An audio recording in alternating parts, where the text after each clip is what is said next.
Mastering organizational design. Unlock the secrets to building effective, adaptable, and high-performing organizations. This presentation explores the foundational principles and practical applications of organizational design, equipping you with the knowledge to lead in complex environments. The pillars of organizational structure. Organization, authority, responsibility, span of control, optimizing management oversight. Narrow span, wide span, fewer subordinates per manager, more subordinates per manager, more hierarchical layers, fewer hierarchical layers, flatter structure. Suited for complex tasks or close supervision. Effective for routine tasks and experienced teams. Selecting the appropriate span balances efficiency, communication, and managerial workload, directly impacting organizational agility. Delegation. Empowering your team. Barriers to delegation. Process of delegation. Managerial reluctance. Fear of losing control or belief, I can do it better. Assign responsibility. Grant authority. Lack of confidence. Uncertainty in subordinates' abilities. Create accountability. Poor communication. Unclear expectations or inadequate training. Effective delegation empowers employees, builds trust, and frees up managerial time for strategic tasks. Overcoming these barriers requires deliberate effort, clear communication, and a commitment to developing team capabilities. Centralization versus decentralization. Centralization. Decentralization. Decision-making authority is concentrated at the top levels of management. Decision-making authority is dispersed throughout lower levels of management. Advantages: uniformity, strong control, cost efficiency in some cases. Advantages: faster decisions, increased flexibility, employee motivation, better local responsiveness. Disadvantages: slower decisions, less flexibility, reduced employee empowerment.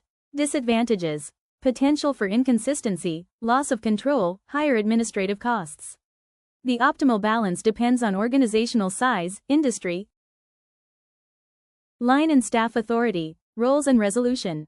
Line authority, staff authority, overcoming conflict, direct managerial authority to command.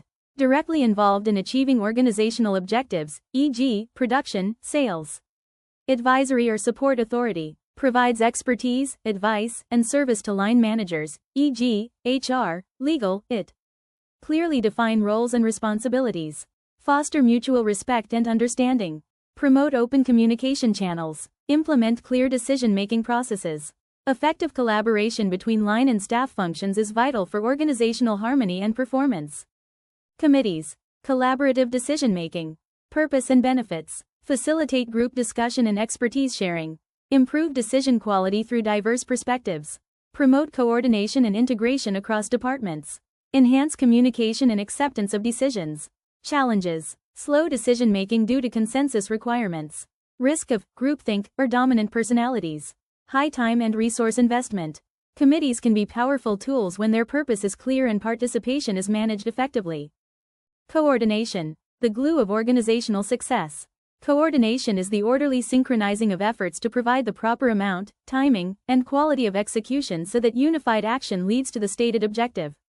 James D. Mooney and Alan C. Riley. Effective coordination ensures that all parts of an organization work together harmoniously towards common goals.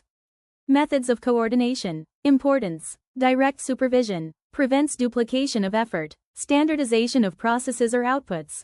Enhances efficiency and productivity. Mutual adjustment, informal communication, improves communication flow. Rules and procedures. Ensures alignment with strategic objectives. Common organizational structures. Functional structure. Matrix structure. Network structure. Groups employees by specialized function, e.g., marketing, finance. Combines functional and project departmentalization.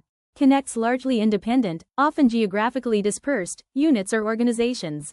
Pros. Specialization, efficiency. Pros. Resource sharing, project focus. Pros. Flexibility, access to specialized resources. Cons. Silos, slower decisions. Cons. Dual reporting, conflict. Cons. Control issues, communication challenges. Choosing the right structure is a strategic decision that aligns with the organization's goals and environment. Steps. Strategic alignment. People-centric approach. Adaptability 1, 2, 3. Organizational design must support and enable the overall business strategy. Structures should be flexible enough to evolve with changing market dynamics and organizational needs. Empowerment, clear roles, and effective communication are paramount for engagement and productivity. Consider reviewing your current organizational structure against these principles. Identify areas for improvement and opportunities to enhance efficiency and collaboration.